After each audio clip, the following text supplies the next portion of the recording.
being and is just going to subside and go somewhere else. No. The moment you put in an intention behind it, it is an action, it's going to have a reaction. And what is action and reaction? What is cause and effect? What is karma is nothing else. All your thoughts in here, which are vibrating, trying to contact here, and bringing back the experience in your life. That's what it is. Do you think intention is powerful? Absolutely. Now, I'll just ask someone here, what would be your dream car? Just, or dream life, or dream anything. What do you, can I ask you? Yeah? What would be your dream car? Yeah, let's see that.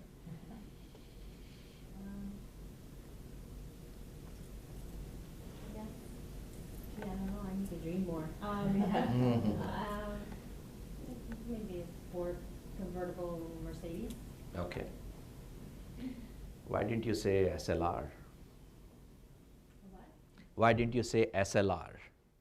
It's a Mercedes SLR convertible. Why didn't you say Maybach? I guess I Why? associate the car I'm thinking in my mind with Yeah. more freedom and. Yeah, sure.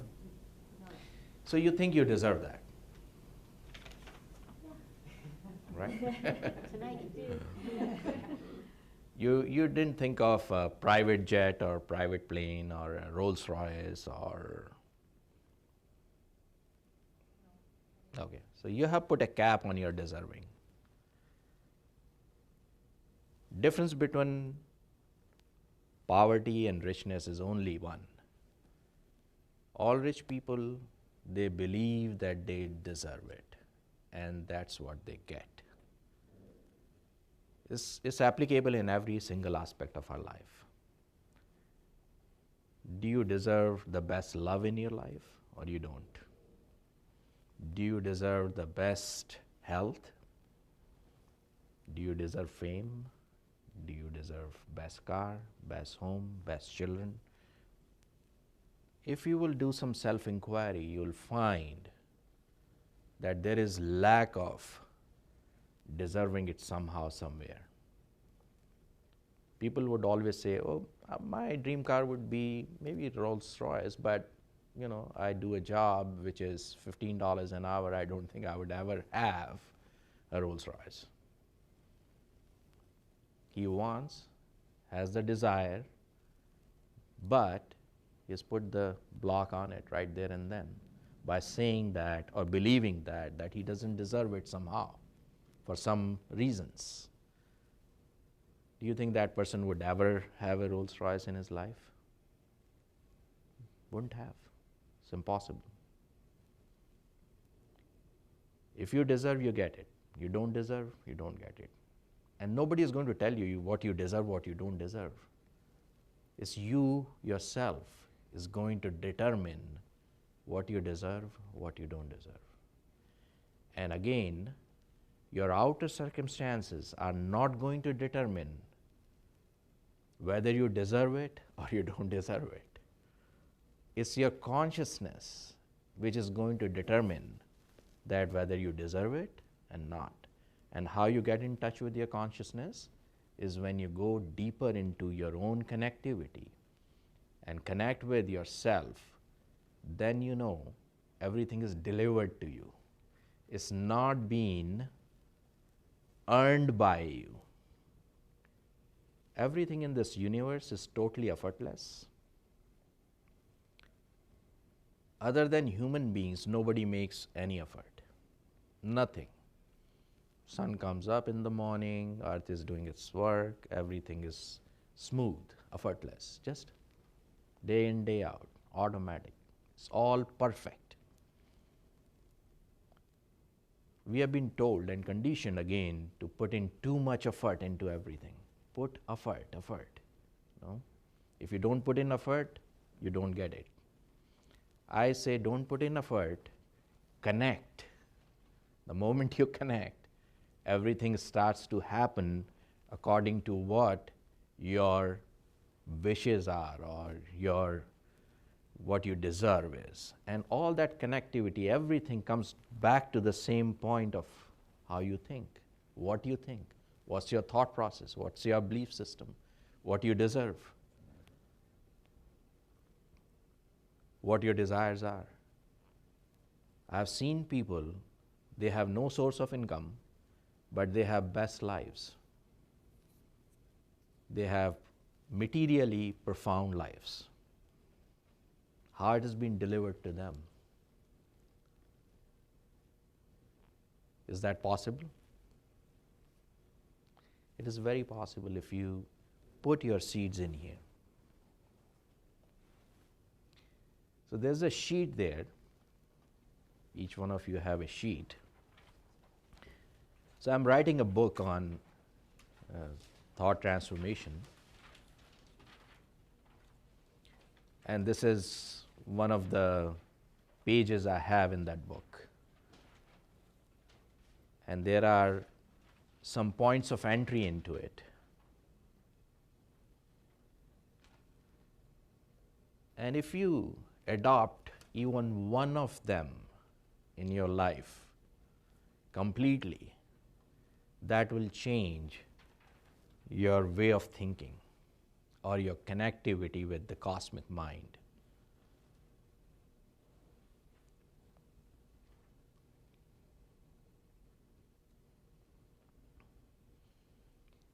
So the thoughts are essentially like traffic.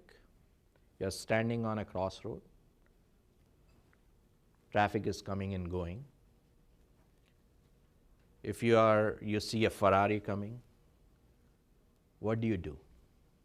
Suppose you are standing on a crossroad, maybe here on the Weber Street or King Street, right? Close to Chapters here. And the traffic is coming and going, and there's a beautiful Ferrari goes. What do?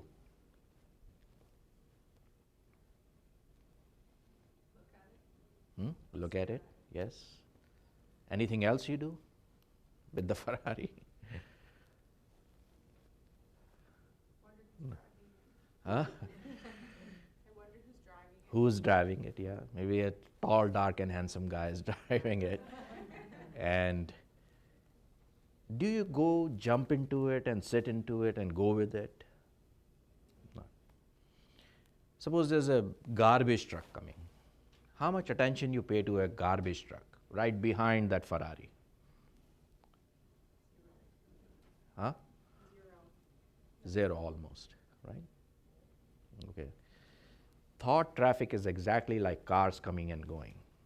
Ferrari is like a good thought, positive thought, desireful thought, attractive thought, which is going to pull you into something, your attention. I also want it.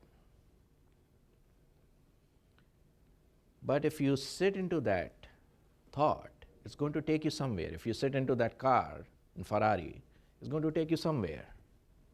Do you think that belongs to you?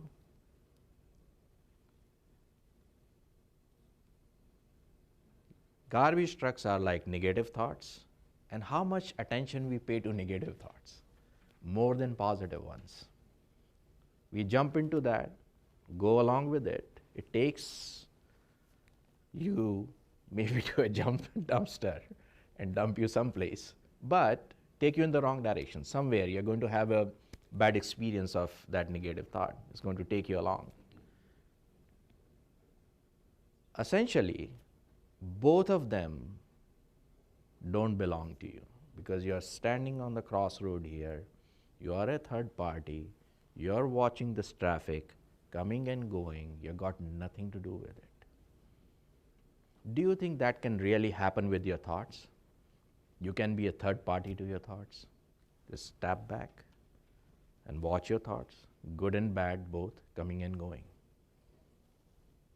You can do that, essentially. But who is that person who's going to do that? Who is it?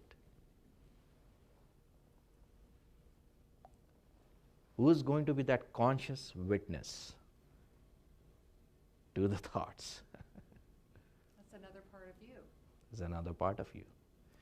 So the whole idea is to tap into that another part of you, bring it up, and consciously pick what you want and put that in here. So that, suppose you have all positive thoughts here, accumulated here, and when they come to fruition, what your life would be like? Is going to be a very healthy, happy, positive, fulfilled life. If this field is filled with weeds, the experience is going to be that. On one hand, it's a very simple thing. On another hand, is the toughest thing. My mind is my best friend and worst enemy, both. How do I direct it? And the way to direct it is right there on that sheet. And I can go one by one and explain you what you can do as a small little practice. And you will start to see that transformation coming in your thought process. First thing is, when you are entertaining negative thoughts, believe me, you are creating negative experience for your future. Do you want to do that? Anybody wants to do that? And suppose there are a lot of negative weeds already in there. You have met me today and now you are sort of becoming conscious of it. You might be thinking that I have already done the damage, it's already in here. We can take those weeds out also before they come to fruition and go here. Or this life, where at this level where we are already experiencing it, is all those seeds and weeds have come to fruition. And that's what we are exactly experiencing every single day in our lives. Is there anybody to be blamed for this?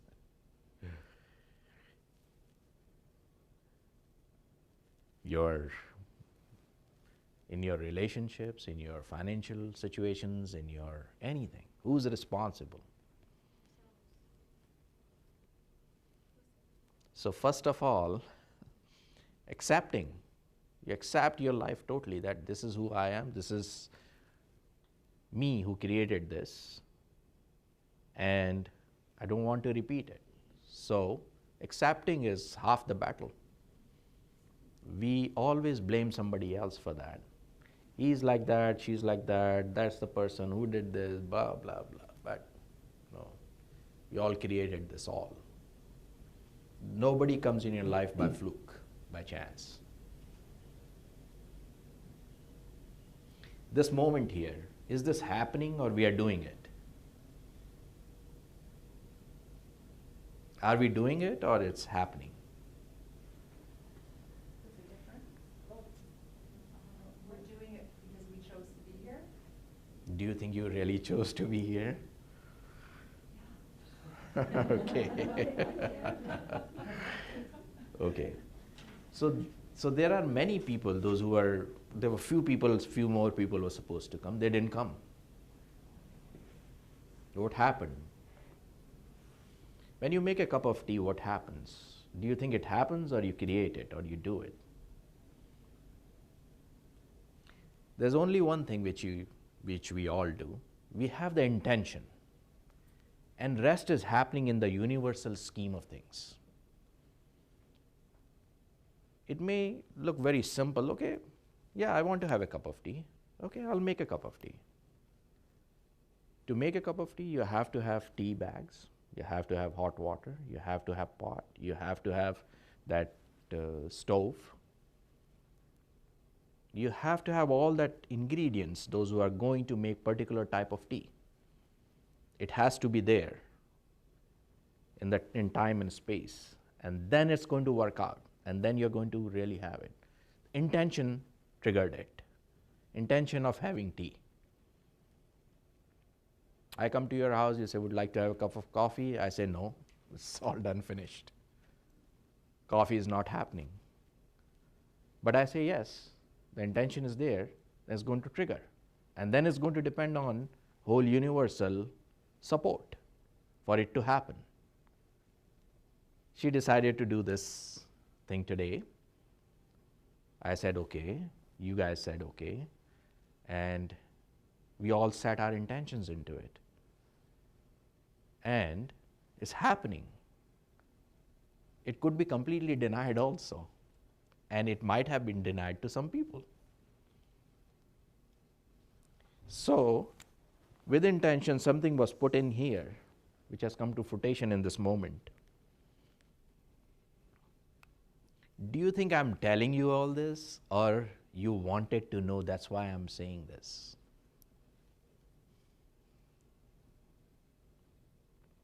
Did you have the intention of knowing this, that's why it's happening? Or I'm telling you here, by fluke?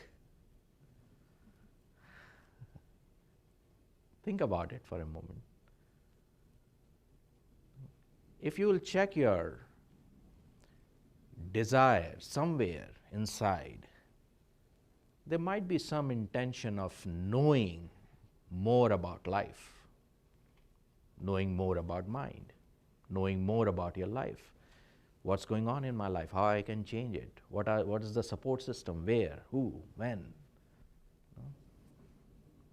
So something appears in your life, maybe as a book, maybe as a little quote, maybe something you read on Twitter, maybe something like me appears. Something happens, something comes. It cannot fail, ever. If you want to improve your life, want to get a direction, somebody will come and give you that direction without fail. Many times it happens to me. I just open up a book, the page I open up, and the first sentence I look at, the answer is there. Because my desire to know that is so strong inside. It's been delivered to me by the universal energy. But we don't always recognize those things, right? We don't, yes. So this is the whole idea, that we recognize it more and more. Meaningful coincidences in our lives. And these meaningful coincidences are absolutely no fluke. You set your intention in, and it's happening. So really, you're saying there are no coincidences because you're putting it into place. Absolutely, absolutely. So everything goes in here is going to bound to come to fruition, unless before it comes to fruition you destroy it.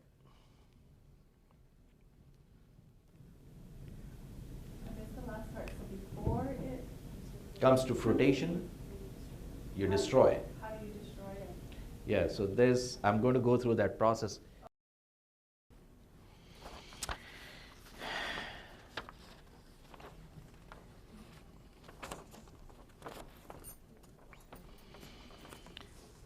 So I put it in a circle. You can enter into the circle any place, wherever you feel like. You can enter into the circle.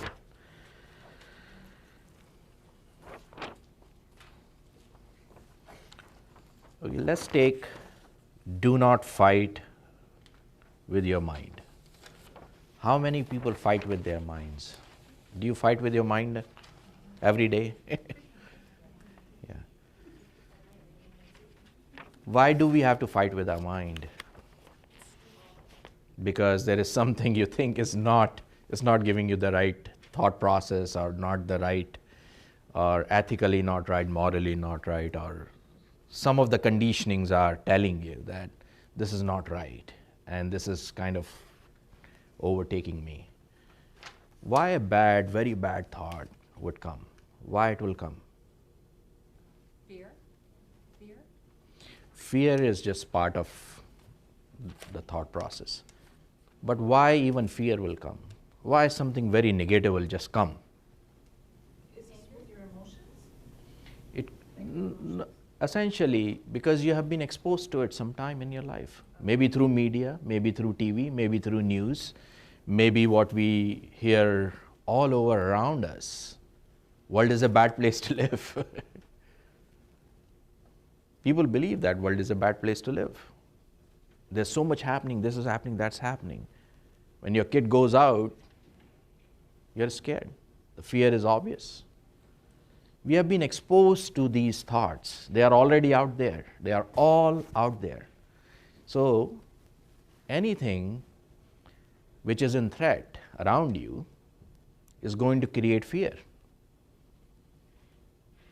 Or if you have ever heard that this woman killed her boyfriend for cheating, your response might be same towards your boyfriend when he cheats on you. I mean, you're not going to put it in action, but there would be a thought like, I feel like killing him, because he did this to me. Or any random, sometimes it's so random. I mean, you're not thinking of anything. There's no situation in your life. There's nothing, and there's a very bad thought comes in your mind. And you just wonder why. There's a thought of death, thought of crime, thought of something. Because we have been exposed to that thought already, and it is in our consciousness. Now it is popping up at its own will. It's like there is something sitting at the bottom of a lake, like a bubble, and this bubble comes up on the surface. When it appears on the surface, it's like a thought. You hold on to it, it becomes a problem. You let it go, there is no problem. Just out of you all, any one person can give me a situation which that person is trying to resist, or a thought tries to resist it a lot. Is anybody willing to share a thought you try to resist a lot, trying to fight with it? Okay. Well, I think maybe even as like mothers, sometimes we worry about our teenage kids. Right. A lot. And what you would worry about them? What Getting particular hurt, hurt? especially like if you're in bed at night and they're out. Yeah. And you're worrying that, they're going to get hurt or in an accident or whatever. So Yeah. constantly worrying about the welfare of our children. Yeah. Like all the time. It Okay. just pops in. So do you fight with that thought? Sometimes, yeah. Sometimes. But and to add on, like fabricating scenarios. Right. Worry. And Yeah. I'm just wondering, you're saying that it's a thought you've been exposed to? But if you're fabricating thoughts of worry, you're not necessarily exposed to that situation. Not exact, but it's some way it's going to be reflecting the same outcome or same. Every thought is slightly different from each one, and every mind is different from each one. You think differently than I do. Everybody has their own different experiences and exposures and conditionings and again belief system, and that's how my mind would function, and yours would function differently because you are exposed in a different way. But the bottom line is going to be the same. So the more you are going to resist a thought, the more you are going to fight with this thought, the object of this thought is going to remain. It's not going to go away. I'll give you an example of a friend of mine. He was practicing spiritual stuff, and one of the requirements for growing in spirituality was to be a celibate. So every time he started avoiding looking at women, started interacting with them, stopped